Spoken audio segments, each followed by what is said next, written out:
Create Art Podcast. Project NaPoWriMo, otherwise known as National Poetry Writing Month.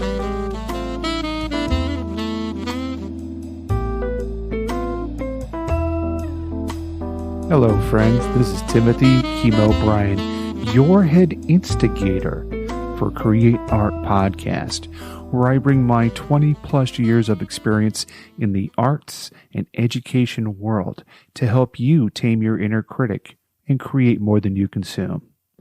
So this month is National Poetry Writing Month. Happens every April.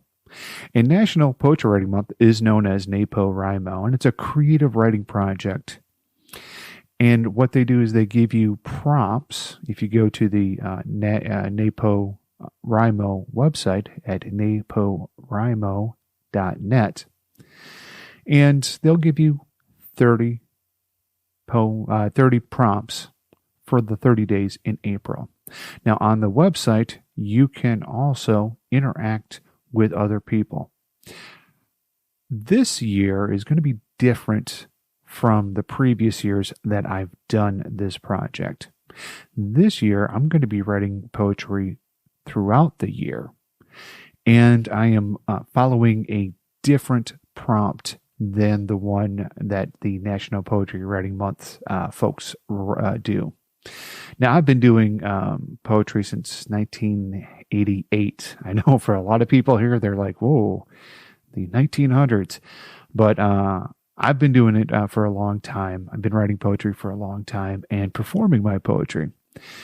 So this year, like I said, I'm going to be writing all throughout the year. And the blog that I'm using is called Think Written. And the links for that will be in the show notes. I'm also going to be performing these works at Katura Coffee House here in Fredericksburg, Virginia on their Friday night Snaps open mic poetry reading. You'll have a link for that again in the show notes. And a lot of people, they ask me, hey, Tim, why do you do this to yourself every year? And my answer to that is, if I'm going to ask you to be, taming your inner critic and creating things, then I need to be doing it too, right alongside you. So that's why this year I'm doing it a little bit different, but I will be interacting with the poets there on the NaPoWriMo site.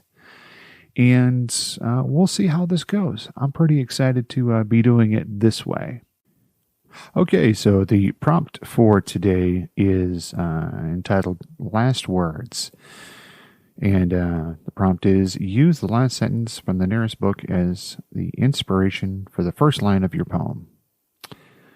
So what I chose was The Plague by Mr. Camus. And the last line is, and indeed, as he listened to the cries of joy rising from the town, Ryu remembered that such joy is always imperiled.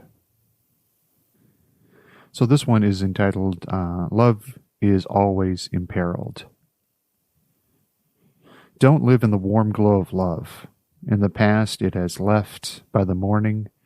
That was the way I used to be. And then fatherhood happened. The smiles and gurgling of two babies changed my heart. I wanted to be around for more than my 10-year plan. I was able to overlook the few faults of my lover, and she was able to overlook mine. I've seen fatherhood calm other men, make them look at the long game, and forget that it's not about them anymore. It's about what they brought into the world. It's about bringing a fresh mind into the collective unconsciousness. All right, so that was my poem for this day for National Poetry Writing Month. I hope you enjoyed it. You can go right to the website, createartpodcast.com, and you can go ahead and comment right there in the comment section if you like. Now, something I'd like to ask you is, if you enjoyed it, shoot me an email. Timothy@createartpodcast.com. I want to hear about your journey, and I want to hear about what you're working on. And if you'd like to be on the show, or would like to discuss a topic that's giving you trouble, well then go ahead and email me. Let's start that conversation. I also want to let you know about another podcast that I do, and that one is called Find a Podcast About, and that's where I help you find your next binge-worthy podcast and outsmart that algorithm. You can find that podcast at findapodcastabout.xyz. Last thing I'd like to say here is if you found value in the show, let me know. Pass it on to a friend. If you have ideas on what I could do better to make this a 5-star podcast, I want to hear about those too. I want to be helping you with your art, to be bold with your art, as I do it right beside you. I'll see you next time.